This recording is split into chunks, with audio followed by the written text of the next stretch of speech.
So it was March of 2016. And all day long, I'm organizing bands and giving out drink tickets and doing cold calls for the Sanders campaign and leading a march to the Harrisburg Capitol building. And at the end of the night, a friend came to me and she said, "You want to go back to this after party?" I'm like, "It's 1 a.m." I'm like, "I can't wait to get home. I've been there for 13 hours." I'm like, "Not really, but I'll go back with you," because the man who had asked her just met her. So earlier in the day, she'd been hanging out with him. She liked him. I'm like, "Yeah, I'll go back with you. I'll make sure it's okay. No big deal. Stay for a drink or something and go home." And that's the last thing I remember. We, from what I understand, we left the venue. I said, "Chris, you got this taken care of?" He said, "Yes, go ahead." And right before we're going to roll up to this party in Harrisburg, he says, "Well, I don't know if you should both come right away. That might they might not like that his friend or whatever. I want one of you to come and make sure it's okay." Well, okay, I'll go. I'm like, obviously, the whole reason I'm there is so she's safe. So I volunteered to walk with him to this party, and I said, "I'll call you in a few minutes, make sure everything's okay, or else we'll go." And from what I understand, she heard a crash. He came back to her and said, "You're going to F me or give me $200 or your friend's going to die on the street." They dragged back my body, and then I guess he's expecting to get paid. And another friend was nearby and called the police. Thankfully, the police were really close by. So they got there in under 20 seconds. They found him covered in my blood. They arrested both her and him. They had no idea what was going on, right? They looked at me and thought for sure I was not going to make it. In fact, the police, because I did make it, obviously, the police at trial said, "I really did not think you were going to survive. It didn't look, blood was coming out of my eyes and my ears and my nose, and my skull was completely broken into pieces." But they picked him up and her. He was covered in my blood. Later, they found my money in his pocket. I was rushed to the world-class surgical center at Penn State Hershey, which was only 45 minutes away. They did an emergency craniotomy and took my head apart so my brain could swell, because that's what really does damage to your brain. They sucked out the hematomas, and I was in a coma for about a month. I woke up from the coma, and they said, "You were attacked." I was like, okay. I assumed it was like a young man, 20 years old. I remember nothing. 20 years old, hungry, scared, attacked me, took my money. Okay, shit happens. My friends in New York were like, "Why don't you get mugged in New York like a normal person?" And and all my friends across the world, which I swear I think had more to do with why I survived than anything, kept sending me goodwill messages, and I felt loved. And I continued to feel love over 3 months of recovery in the hospital and then outpatient. And then about a year later, we went to trial. This man represented himself. The prosecution said, "Okay, he's going to represent himself." I'm like, "Good. Well, this should be easy. What do you want me to do? Tell the truth." I'm like, "Okay, that's what I was going to do anyway."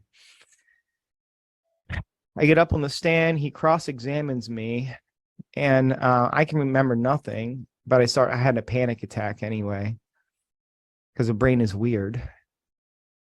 And a day later, though he was covered in my blood, had my money in his pocket, threatened to rape my friend, and was caught within 20 minutes, the jury acquitted him.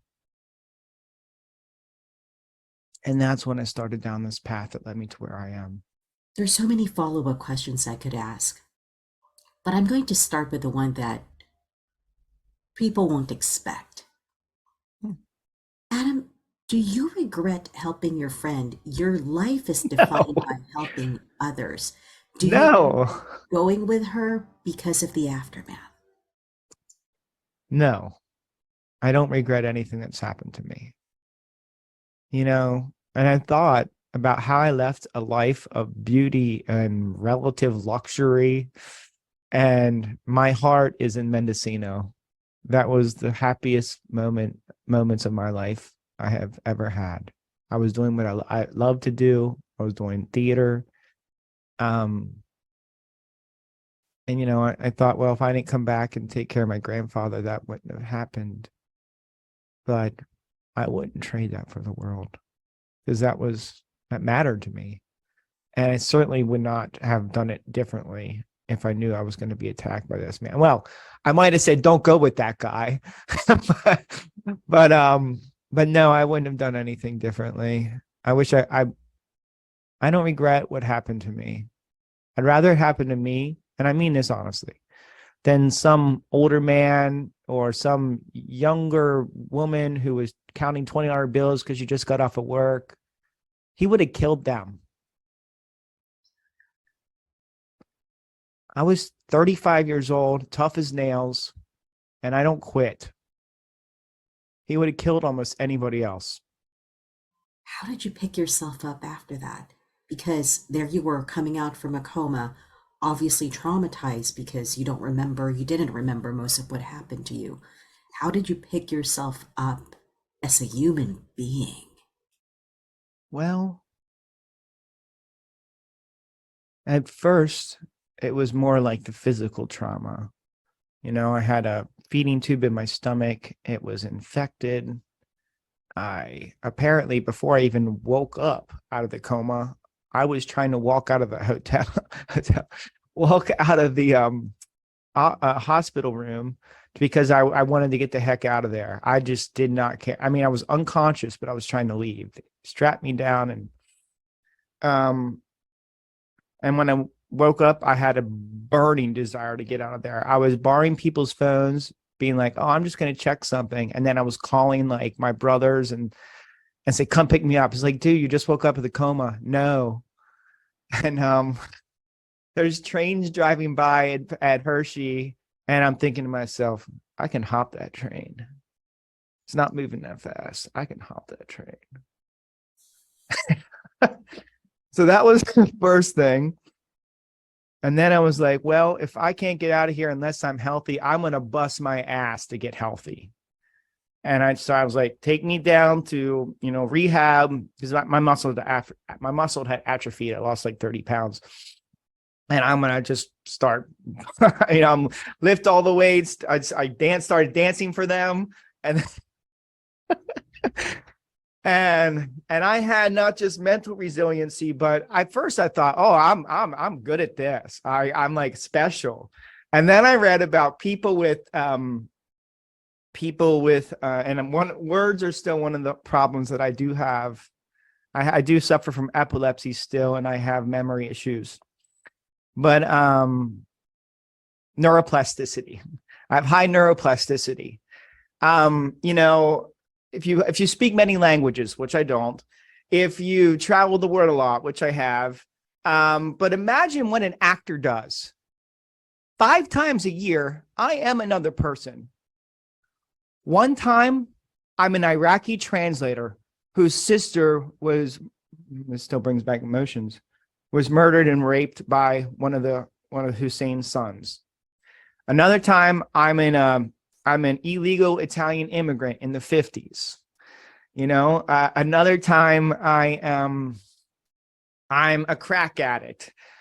5 times a year, if I'm lucky, I get to be different people. I get to experience different lives, think completely different thoughts, have completely different motivation.